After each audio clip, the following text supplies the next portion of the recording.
Bon alors, Monsieur Rouget, comment allez-vous en ce moment? Eh ben ça va, puisque je suis en train de finaliser un énorme chantier. Je suis enfin en train de venir à bout de mon ouvrage sur les Visigoths, qui est un chantier en vérité depuis 2000, 2020, si je compte la publication d'Oliba Cabretta dans sa première édition. Et puis depuis 2022, où j'ai bien repris le dossier, avec notamment des conférences à Rennes-le-Château en début 2022. Et depuis lors, c'est un dossier que je n'ai cessé d'augmenter, d'approfondir, d'enrichir, et au point d'en arriver à un stade où il était grand temps de boucler ce dossier en fait et d'en faire un livre. J'ai signé avec un éditeur cet été pour la publication effectivement d'une trilogie qui sera intitulée Les Seigneurs du Saint Graal, et dont le premier volume sera consacré aux Visigoths. Et je suis en train enfin de boucler, de finaliser ce premier ouvrage sur les Visigoths de cette trilogie sur les Seigneurs du Saint Graal, et qui aura pour suite deux autres tomes, l'un sur les Cathars et l'autre sur les Templiers, qui sont tous plus ou moins directement liés aux Visigoths. Donc D'accord. c'est l'aboutissement d'un projet de longue haleine auquel je travaille quasiment sans m'arrêter depuis 3 mois maintenant à peu près. Et il y a un fil conducteur, pas forcément direct, mais avec ce que tu as déjà fait les années précédentes. En effet, c'est dans la droite ligne et dans la continuité de mon livre sur les Cathars 700 ans plus tard, ainsi que de mon recueil sur l'Apocalypse et la transmutation de l'Occident, puisque la politique du Graal, donc la quête du Graal, et l'éthique et la politique qui découlent du Graal, car il y a une politique et une géopolitique de l'esprit, une géostratégie ésotérique, une sorte de méta-histoire qui régit l'histoire apparente, qui domine et qui transcende largement l'histoire visible et l'histoire officielle. Et cela passe en particulier par les cycles zodiacaux et les changements d'ère astrologique. Le ministère de Jésus-Christ a commencé avec la fin de l'ère du Bélier et l'ouverture de l'ère des Poissons. Nous sommes aujourd'hui à la fin de l'ère des Poissons et l'ouverture de l'ère du Verseau, ce qui implique des bouleversements effectivement euh, paradigmatique, je veux dire, au-delà du politique et du social ou de l'économique et de l'historique habituel, ordinaire. Et en fait, on se rend compte qu'il y a eu des lignées, des groupes humains, des familles, voire des peuples et des nations entières, comme les Visigoths, ou comme plus tard les Cathars et les Templiers, qui ont fait partie de cette histoire ésotérique, qui ont fait partie de cette politique de l'esprit, qui ont fait partie de cette histoire supérieure, cette histoire d'inspiration divine, une sorte d'histoire oui, une histoire spirituelle dans le sens qu'elle elle est inspirée par l'esprit. Ils ont suivi la politique de l'esprit, la politique du Graal. La géostratégie du Graal, c'est la géopolitique de Notre-Dame, ni plus ni moins. C'est marial et christique. Et effectivement, il y a eu des lignées, des groupes humains, les lignées du Saint Graal, qui ont été appelées depuis le 15e siècle. Je viens de trouver l'info juste aujourd'hui.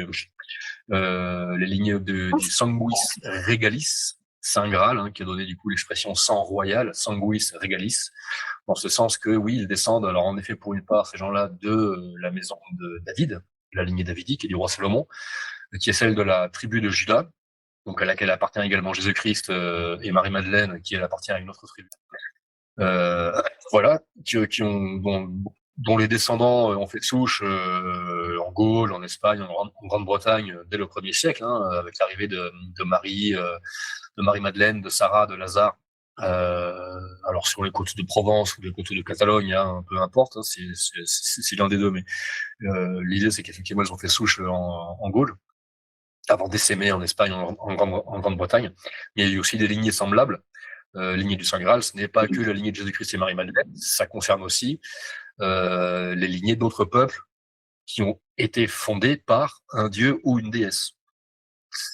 C'est une idée qui est à prendre au sens propre, à mon avis, qu'il faut prendre au pied de la lettre.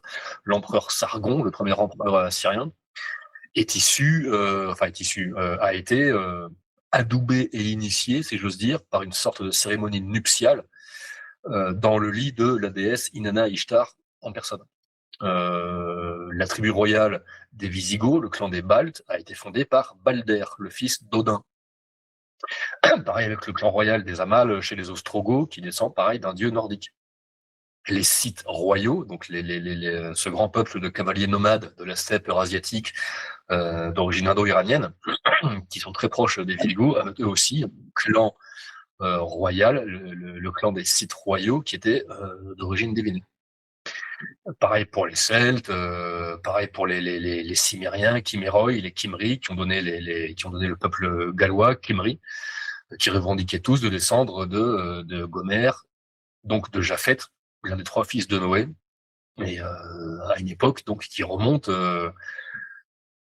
juste après le déluge, quand Noé quitte son arche et relance la civilisation après la submersion de la Terre sous les eaux du déluge.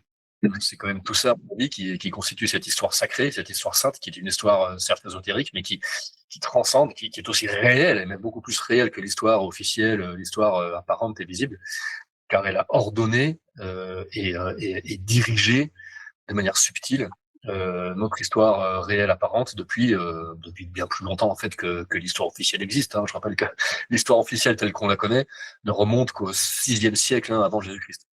Pour tout ce qui précède cette période, pour tout ce qui remonte avant et au-delà du VIe siècle avant Jésus-Christ, on n'a pas grand-chose, en tout cas pas de traces écrites qui sont considérées par les historiens actuels et les chercheurs modernes comme le seul critère, le seul et unique moyen de savoir ce qui s'est passé avant, au détriment donc des sources orales qui ont survécu pour le coup à cette période, et des écritures sacrées de tous les peuples, comme la Bible en l'occurrence, qui sont, et puis les mythologies celtiques, gréco-romaines, ainsi de suite, indo-iraniennes, qui sont aussi à prendre au pied de la lettre, en particulier nous disent que la civilisation, effectivement, a été transmise par des dieux venus du nord, l'Hyperborée, à la suite du grand cataclysme du déluge, pour relancer et renouveler la civilisation sur la Terre. Et donc c'est une initiative divine. Les humains ont été enseignés et accompagnés et guidés par les êtres suprahumains qu'on appelle Dieu ou déesse, et que l'on peut assimiler aussi, à mon avis, aux anges et aux archanges. Voilà, en gros. Donc, les dieux fondateurs de ce que nous sommes finalement, par conséquent aussi aujourd'hui, sont des archanges, ou je fais un résumé trop rapide? Non, je pense qu'on peut se permettre ce genre de raccourci qui ne semblera abusif qu'en apparence, puisque effectivement à l'époque où le christianisme émerge et remplace les anciens cultes, les mystères païens, les cultes initiatiques de l'Antiquité, les mystères de Mithra, d'Éleusis, de Déméter, de Cybèle, c'est peu à peu l'angélologie d'origine biblique qui va prendre le pas sur les mythologies polythéistes des cultes et des traditions de l'Antiquité. Et on va avoir affaire simplement à un transfert, à une transposition qui va consister essentiellement dans des changements de nom pour désigner des êtres qui sont des êtres vivants comme toi et moi, sauf qu'ils sont plus puissants, plus forts, d'une connaissance et d'une intelligence supérieure, mais des êtres qui étaient autrefois simplement appelés les dieux et les déesses, donc Jupiter, Zeus, Vénus, Diane, toute l'équipe, Bélénos, Loug, Bélisama, Apollon, qui tu veux, Isis, Osiris, Nephthys et Isis, et ont leur équivalent dans les 72 anges et archanges de la tradition hébraïque, de la Kabbale, qui sont aussi les 72 noms de Dieu, donc du principe ultime dont découle tout l'univers et les dieux et les déesses, tout comme toi et moi. Mais enfin, je pense qu'on peut faire un transfert, une transposition quasiment à l'identique entre les dieux des panthéons antiques et les anges et les archanges de la tradition biblique et chrétienne. Il y a une tradition du reste qui remonte au IIe siècle de notre ère, deuxième siècle après Jésus-Christ, qui justement considère que Jésus-Christ n'est ni plus ni moins que l'archange Michael. Ce n'est pas Dieu fait homme, ce n'est pas le Fils de Dieu, ce n'est pas l'égal du Père, comme le prétend le dogme de la Trinité catholique, c'est ni plus ni moins que l'archange Michael. Moi, j'aime bien cette hypothèse. Et l'archange Michael, derrière, on retrouve Melchizedek, on retrouve les dieux solaires, comme Apollon, comme Jupiter, comme Bélénos, Je pense que tout cela, est, voilà, est cohérent et pertinent. Donc, tu vas refaire un livre sur les Qatars. En effet, Et le qu'est-ce qui deuxième va nous tome de ma apporter série. Bon, forcément, il y a le lien avec la trilogie, mais on va découvrir de nouvelles choses par rapport à ce qui était déjà dans les Qatars 700 ans plus tard. Bonne question. C'est encore un peu tôt pour y répondre. Depuis la sortie des Qatars 700 ans plus tard, qui remonte quand même à 2016, hein, ça se fait 10 ans maintenant. Ça va faire 10 ans parce que c'était fin 2016.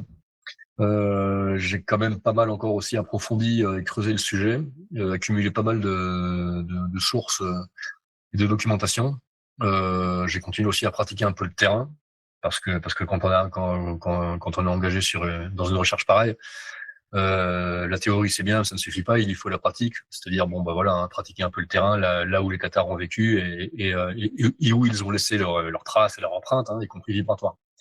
Donc il y aura évidemment du nouveau par rapport au premier livre sur les Qatars. Je vais pas refaire la même chose ni répéter les mêmes choses. Il est clair que les mêmes idées, la même thématique d'ensemble sera reprise mais approfondie, élargie et développée dans le sens effectivement que j'ai évoqué en termes d'éthique du Graal et donc de politique de l'esprit au service de la justice et de la vérité et au service final de l'épanouissement de tous les êtres. Hein. Mais je peux pas encore te dire pour l'instant exactement ce qu'il en sera. J'ai encore le nez dans le guidon avec les Visigoths et il est trop tôt pour te répondre là-dessus, sauf pour ce qui est de la géographie sacrée, puisque j'ai introduit avec le livre sur les Visigoths le concept du troisième temple, sur lequel j'ai commencé à me pencher cette année et auquel j'ai dû consacrer une ou deux vidéos déjà sur ma chaîne YouTube. Le troisième temple, qui succède donc aux deux premiers temples de Salomon et de Jérusalem, et qui marque la fin du cycle en fait, hein, et il est censé durer pour toujours. Et je pense que ce troisième temple en fait n'est pas un bâtiment, ce n'est pas un simple bâtiment, un monument religieux ou un centre spirituel. C'est une architecture subtile et c'est une architecture vibratoire, invisible, énergétique, qui consiste dans des figures géométriques qui apparaissent sur la carte, sur le territoire, ordonnées à des points d'appui qui sont des points naturels comme les montagnes et les sources, mais aussi tous les lieux de culte et les principaux monuments de l'humanité depuis les mégalithes, Menhir Dolmen, Cromlech, jusqu'à des monuments modernes comme la Sagrada Familia à Barcelone et les bâtiments de Béranger Saunière comme la Tour Magdala à Rennes-le-Château, et qui inclut tout ce qu'il y a eu entre les deux de remarquable, c'est-à-dire toutes les églises, les chapelles, les abbayes, les cathédrales du Moyen-Âge, ainsi que les châteaux cathares, plusieurs châteaux de la Renaissance, des bâtiments de culte aussi des XVIIe, XVIIIe, XIXe siècle. Et je pense que ça continue encore de nos jours pour dessiner sur la carte un treillis, une véritable trame électromagnétique et vibratoire qui du coup qui infuse et qui informe le territoire dans le sens d'une descente de l'esprit dans la matière et d'une assomption de la matière dans l'esprit, hein, qui est toujours le but. Comme on dit en alchimie, hein, spiritualiser la matière et matérialiser l'esprit. C'est à cela que sert le troisième temple, et c'est à cela aussi que les mégalithiques ont œuvré, puis les Celtes et les Druides, puis les Visigoths, les Cathares et les Templiers, d'une manière beaucoup plus visible, puisque c'est par eux que j'ai commencé à trouver à suivre cette piste et à remonter jusqu'à cette hypothèse du troisième temple que j'ai introduit dans les Visigoths, que j'ai développé aussi également du coup à travers le tome sur les Cathares et celui sur les Templiers. D'accord. Ouais, c'est par rapport à cet axe-là, donc ça va être bien différent, c'est sûr. Alors, comment travailles-tu? C'est-à-dire, est-ce que tu as un thème de recherche et puis ensuite tu organises toutes tes recherches en fonction du but que tu dois accomplir, ou il y a des informations spontanées qui arrivent et puis que tu essayes ensuite de les regrouper pour après accoucher de toutes ces informations pour leur donner un sens cohérent. J'ai un axe. J'ai un axe et je suis un axe de recherche. appliquer la deuxième méthode que tu viens de décrire serait beaucoup trop risqué, confus et désordonné. J'ai un axe de recherche, un axe éditorial autour duquel j'ordonne ma recherche, pour le coup documentaire, ma recherche d'information. Et il peut m'arriver évidemment que le deuxième cas que tu décris se présente, où effectivement je tombe de manière incidente ou imprévue sur des infos ou des éléments ou des sources qui vont pouvoir être intégrés à ma recherche. Mais il me faut après effectivement trouver le moyen de les incorporer de manière à ce que ce soit cohérent et que j'aboutisse à un argumentaire, ou que du moins l'argumentaire que j'ai prévu au départ s'en trouve enrichi. Ce qui a été le cas jusque-là, ce qui fait que l'ouvrage sur les Visigoths a mobilisé pour le coup une grande quantité de sources. Il a été quand même assez complexe à structurer. Et ce roman, il m'a fallu évidemment un axe de départ. C'est un peu comme un sculpteur, si tu veux, qui a déjà l'image finale de sa statue avant de commencer à mettre le premier coup de burin dans le bloc de marbre. Je savais déjà à peu près à quoi je voulais en arriver, en sachant qu'effectivement l'éthique du Graal elle-même définit un but. Encore une fois, ce que les Cathares appelaient la règle de justice et de vérité, c'est typiquement l'esprit du Graal. C'est la politique du cœur, la politique de l'intelligence et de la connaissance au service de la vie. Voilà. À partir du moment où ça, c'est à peu près clair, le reste coule de source. Et effectivement, tu t'aperçois, je me suis aperçu pour le coup, en me penchant vraiment sur l'histoire des Visigoths en détail, depuis le IIIe siècle, ils ont fait leur apparition dans les sources antiques chez les Grecs et les Romains, puis leur arrivée progressive dans l'Empire romain, puis leur conquête en fait véritable de l'Empire romain et la création de leur royaume de Toulouse en 418, qui prend la succession et la relève de l'Empire romain. Il est quand même impressionnant de voir à quel point ils ont tenu bon en fait dans cette politique du cœur, si j'ose dire, ou cette politique de l'esprit qui consiste à être fidèle à sa parole, à respecter la parole donnée et la parole de l'adversaire. Ils ont toujours respecté les Romains. Les Romains n'ont pas arrêté de les prendre pour des cons, de les frapper dans le dos, de les trahir, de renier les traités et d'essayer de les abattre par tous les moyens. L'Église catholique romaine prendra exactement la même attitude par la suite. Et les Visigoths persécutés, harcelés, insultés, calomniés, même encore de nos jours dans l'université, c'est assez concernant.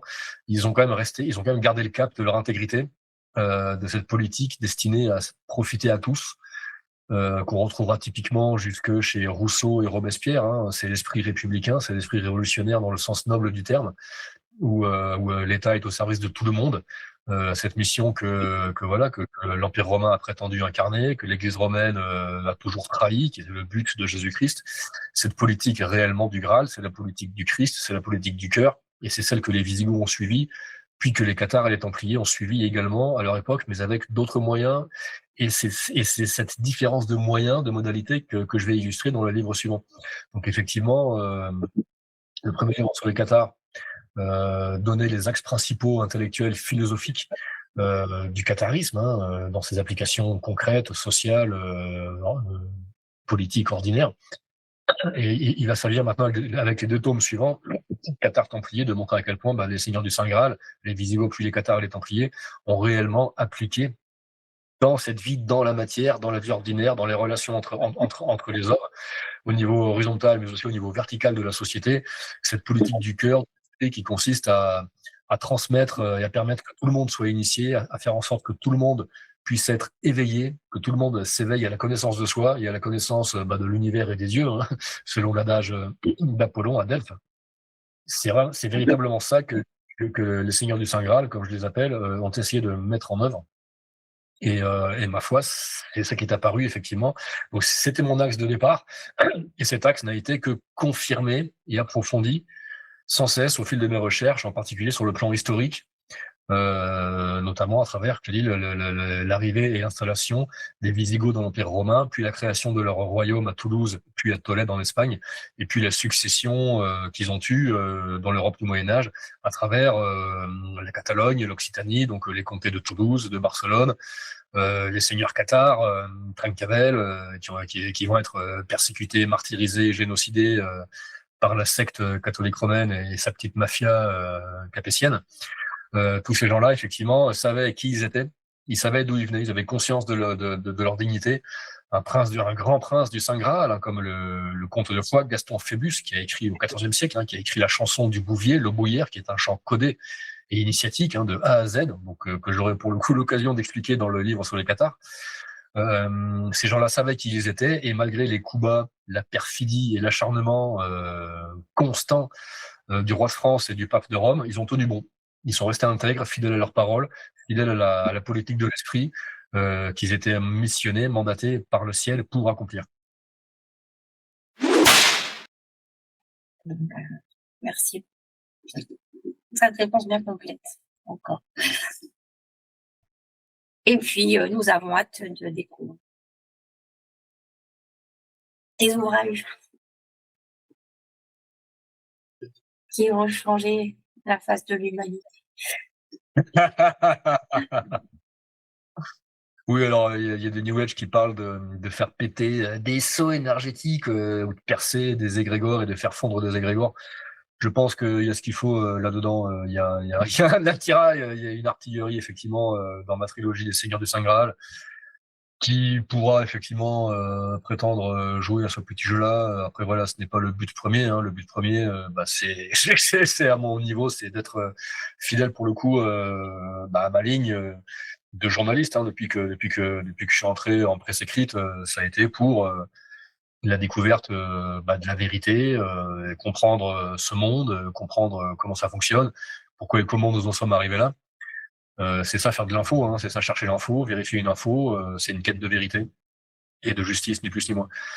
Tel est mon but, et si ma foi ça peut contribuer effectivement à faire un peu avancer les problématiques de notre époque, eh bien mon Dieu, j'en serais enchanté. Ben voilà, on va s'arrêter là. À bientôt. Merci Aurélie, à très bientôt. Merci d'avoir assisté à cet entretien totalement improvisé. S'il vous a plu, vous êtes invité à le liker, ça nous incitera à continuer. À très bientôt.